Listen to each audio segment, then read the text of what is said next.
मतलब के बिना कोई नहीं प्यारा, स्वार्थ के बिना कोई नहीं प्यारा।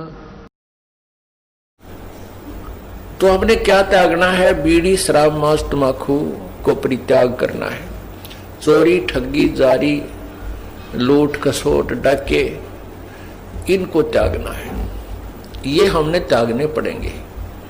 उसके बाद जो हमारे ऊपर 4-5 और विकार लगा रखे हैं काल भगवान ने, काम यानी विषय वासनाएं, क्रोध, मोह, लोभ, अहंकार, ये जीव के बस का नहीं कि इनको त्याग सके। बीड़ी, शराब, मांस, तंबाकू, चोरी, ठगी हम त्याग सकते हैं।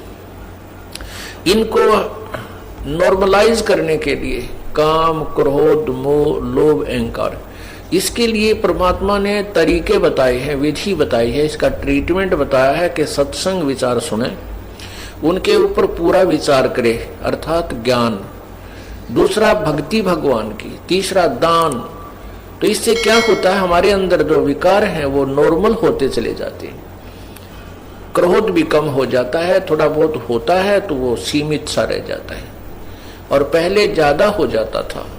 भक्ति करने से इसमें इतना अंतर आता चला जाता है, और धीरे धीरे ये बिल्कुल जरा सा रह जाएगा, थोड़ी सी फूफा रह जाएगी। अब मन को ज्ञान रूपी रस्से से बांध दिया जाता है। ज्ञान रूपी, तत्व ज्ञान रूपी रस्से से मन को बांध दिया जाता है। जैसे कोई शरारती पशु है, बैल है, भैंस है, गाय है, उसको टाइट बांध दिया जाता रस्से से, तो वो उससे आगे हानि नहीं पहुंचा सकती। उस रस्से की रेंज में ही वह ऐसे सर सुर मार कर अपनी फूफा कर लेगी, लेकिन हानि नहीं पहुंचा सकता वो पशु।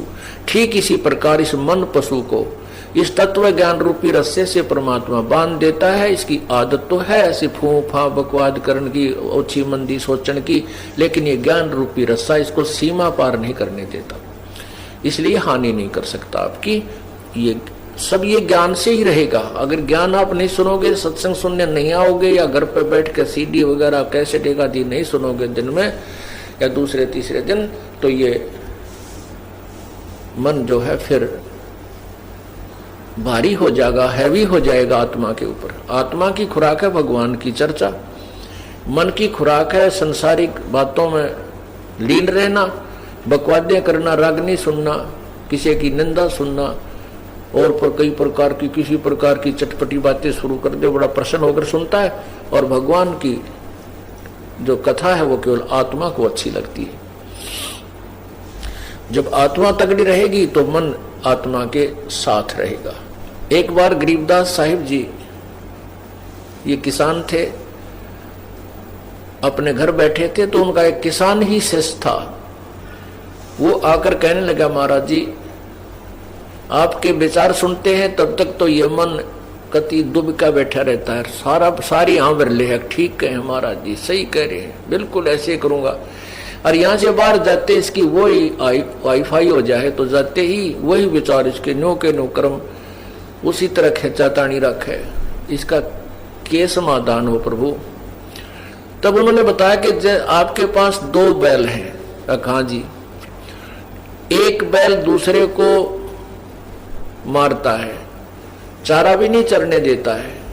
तो वो कहता है, किसान बिल्कुल सही कह रहे हो जी, तो आप क्या करते हो दूसरे बैल को चारा चराने के लिए?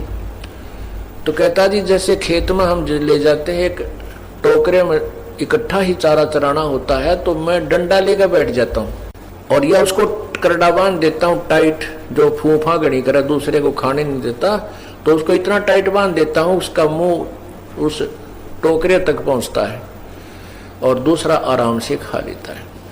तो इसलिए परमात्मा कहते हैं कि मन और आत्मा 2 इकट्ठे जोड़ रखे हैं इस काल भगवान ने। ये 2 बैल हैं। अब ये मन जो है खुला चरकर तगड़ा हो गया, और ये तगड़ा होकर के आत्मा को डराता रहता है, और आत्मा इससे दबकी बैठी है। अब तो आत्मा की खुराक बढ़ा दे।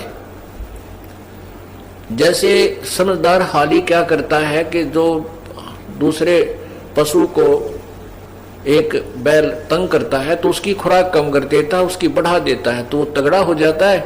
उस शरीफ ने तो मारना ही नहीं उसको, शरीफ बैल है वो नहीं मारता कभी दूसरे को। वो तगड़ा जब हो जाता है तो वो दूसरा कमजोर हो जाता है, तो उसकी आप ही मतना पड़ती है उस तगड़े की तरफ, सींग सांग पिनाण की।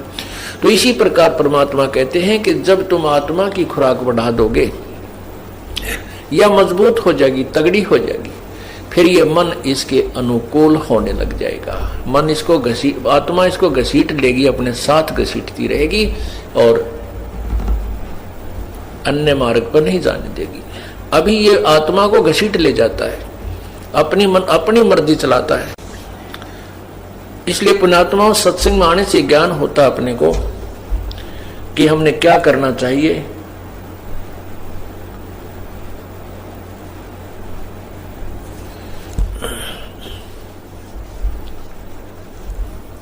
और जो धारणा हमने बना रखी है कि केवल बना रखी थी कि मोक्ष तो वही प्राप्त करते हैं जो घर त्याग जाते हैं, ऐसा कुछ नहीं है।